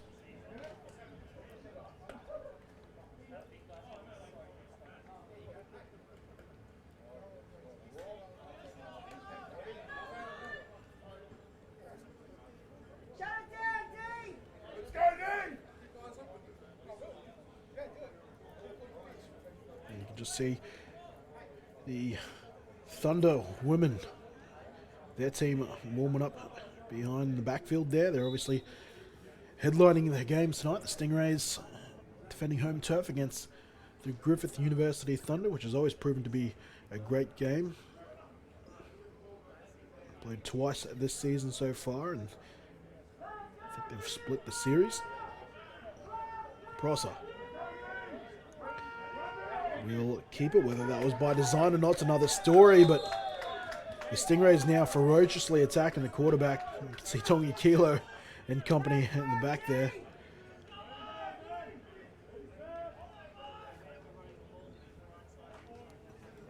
The afternoon just getting harder for the British import, if you will, in his second season.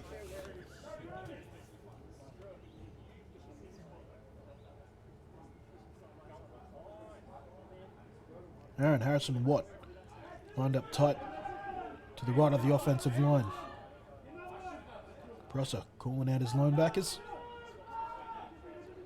Taking the snap, looking over the middle of the field. Now it's to step up. Still trying to find it now. Will turn into a runner and will truck forward for a couple of yards. I give this to Shane Prosser, has shown off remarkable footwork for a makeshift QB. Done a good job keeping his eyes downfield, trying to make plays happen with his arm and only running when he really has to. A lot of these people who come in and find themselves playing quarterback despite being starters in other positions, their temptation is to run the football at any sort of, on the side of any sort of pressure. He's done a good job keeping his head in a swivel and trying to keep his options downfield alive. Timeout now to the Bears.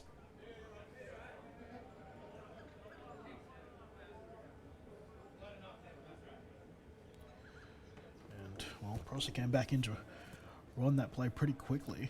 Well, filtering that play really quickly, but I guess I'll take the water break now.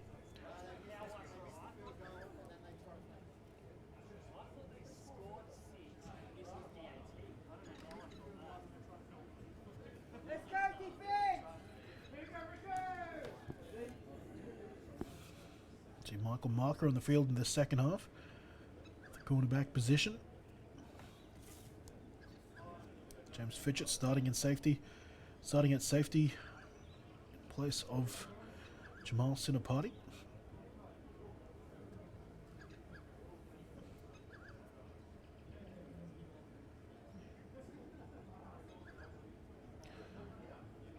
A lot of players getting reps right now, even Tristan Bourgeois now at defensive end for this game.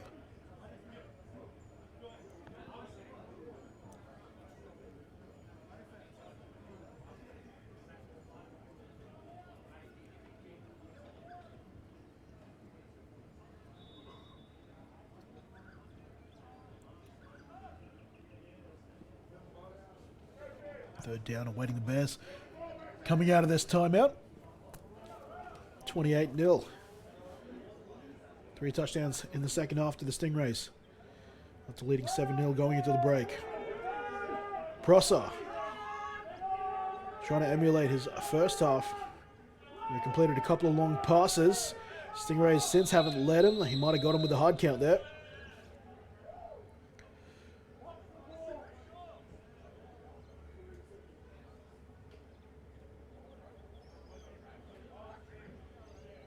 And the question is whether that's going to be a false start.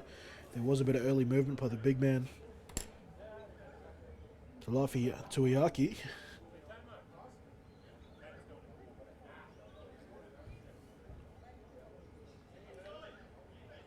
But they're going to ping this on the defensive side of the ball, and that might be enough to get them the first down. And that it does. It was 3rd and 5. Now we got 1st and 10. Ball on the 30. So, sigh of relief for this Bears offense, who thought they had to convert a 3rd and 5. Freebie given to them. Now it's 1st and 10. Prosser looking downfield. And that ball didn't come out of the hand the way he probably hoped it would. And falls out of bounds. 2nd and 10.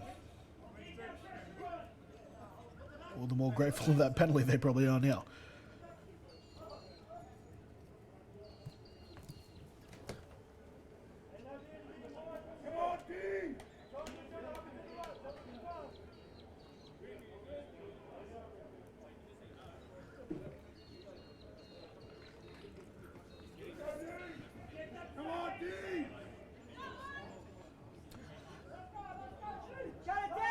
Middle minutes of the 4th quarter. Prosser is still trying to get this Logan City side on the board. 28-0 the trail, and they'll hand it off to Posey. Posey does a great job holding onto that football. Perkins was after it. It's a couple of yards there on 2nd down. Will make this 3rd down a little easier.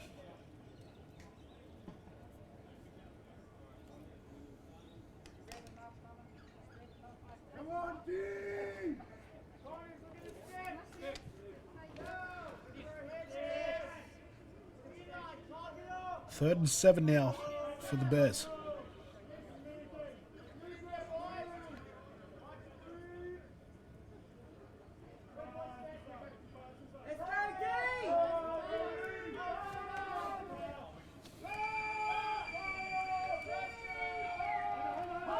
Prosser, half decent pocket initially, but it closes quickly, and Bourgeois will take him down. Not far behind him was Tonga Kilo. And it's actually one of the few sacks today for the Stingrays defense. Not that the pressure hasn't been getting there, but as I alluded to earlier, Prosser's done a good job avoiding or evading the rush and getting to the edge and throwing the ball away or running for yards when he's needed to, but couldn't get the job done on that 3rd down, and the punt unit is sent back on to kick this ball back to the return men of Kugler and Reese Perkins.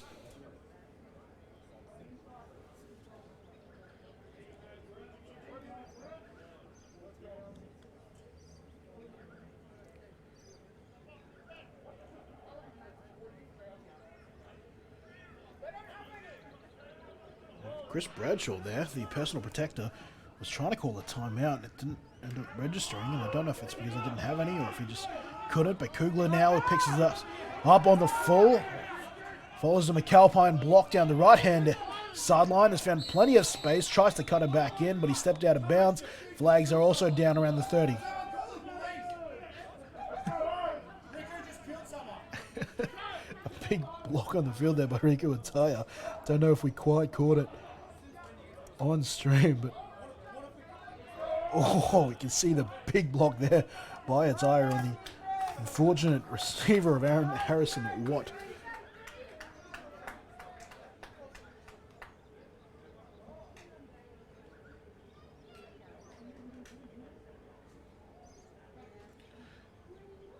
And this return looks like it's coming back.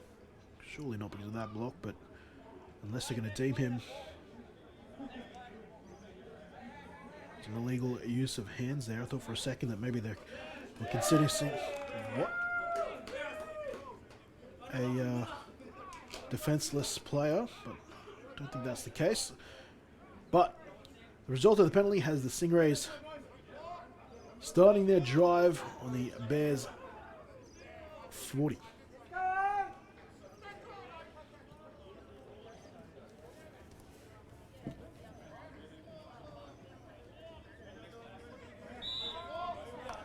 First down and 10. Malloy with 2 touchdowns on the ground today, and one of the rare occurrences for this front for the Bears here. They finally get a measure of revenge on James Taylor, who's been running amok on first down today. A great job there from the Logan City front. You can see the Blue Skies return, fortunately for us, in the later games of the afternoon here at Narang. Even have a rainbow to decorate the setting here at the north side of Gold Coast. Second and 13 now following that tackle for a loss, but Kugler's caught this little bubble screen, has broken a couple tackles as well, and has picked up a first down, or it will be awfully close if not. You can see perfectly on the screen here. The camera's set up right on the 40. Yeah, he's well and truly got that. Oh no, that was the original line of scrimmage. My apologies, I was right the first time. Third down and less than a yard to go. Trips to the short side of the field. Kugler lucky to not get away with a false start there, and a drop there on third down to the young wide receiver and nail Tefagaba.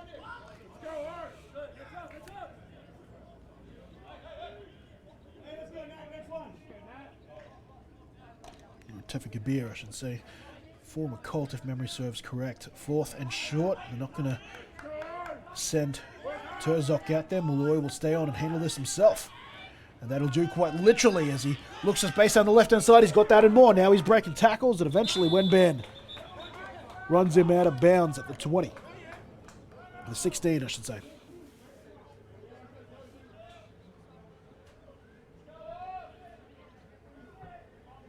That's great.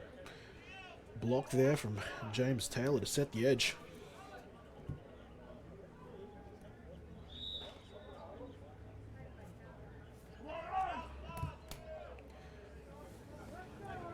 First down and 10. Ball marked at the 17-yard line. 17 yards to go, and this time Tefagabir takes us inside the 10.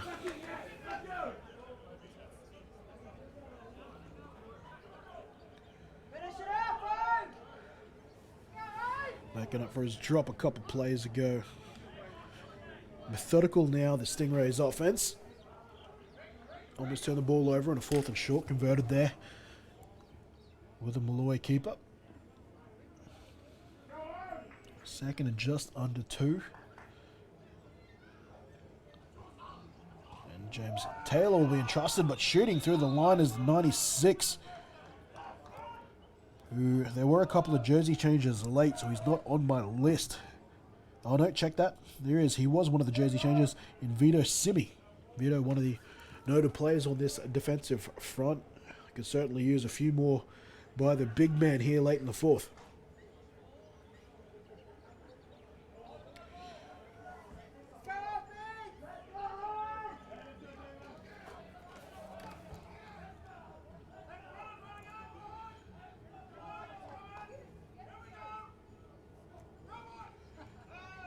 Malloy look downfield, trying not to turn the ball over. He's done a couple times today, and this time, instead of trying to force the pass, will just do what he does best, and that is get the ball in using his feet, and that's his third on the ground today.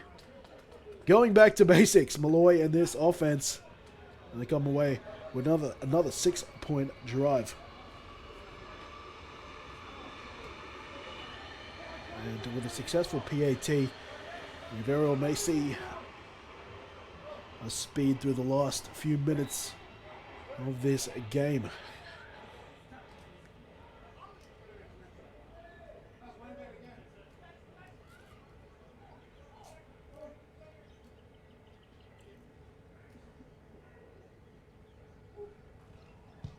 Snap is good, as is the hold, and so is the PAT to follow. 35 points now the margin. Stingrays over the Bears. All the touchdowns are coming on the ground, with James Taylor picking up one in the first quarter and Malloy picking up the rest through the third and fourth.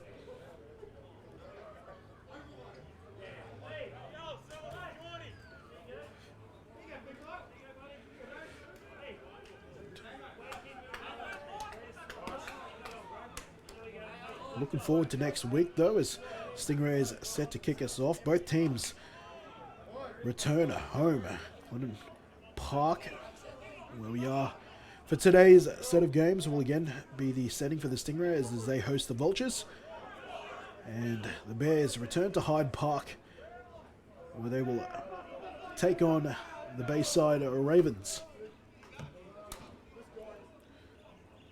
That'll be at 6:30, both late games for both of these teams, 6 o'clock and 6:30 respectively.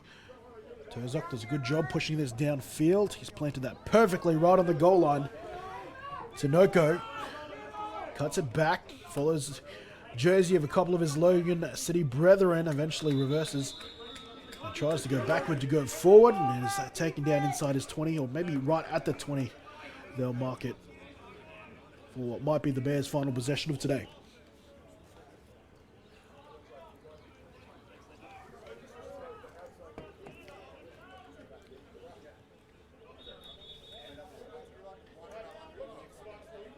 Oh. Final count there, 2-minute warning. Called out by Richard Prater. So the Bears looking for someone to celebrate here. They'll try to get it in the end zone with the final 2 minutes of this round 9 matchup. And if they're going to do so, my money's on Gabriel Tinoco, pulling out a couple more big players. That being said, Fletcher Ryder has been the target of a couple of deep balls as wide receiver Finn Laidlaw.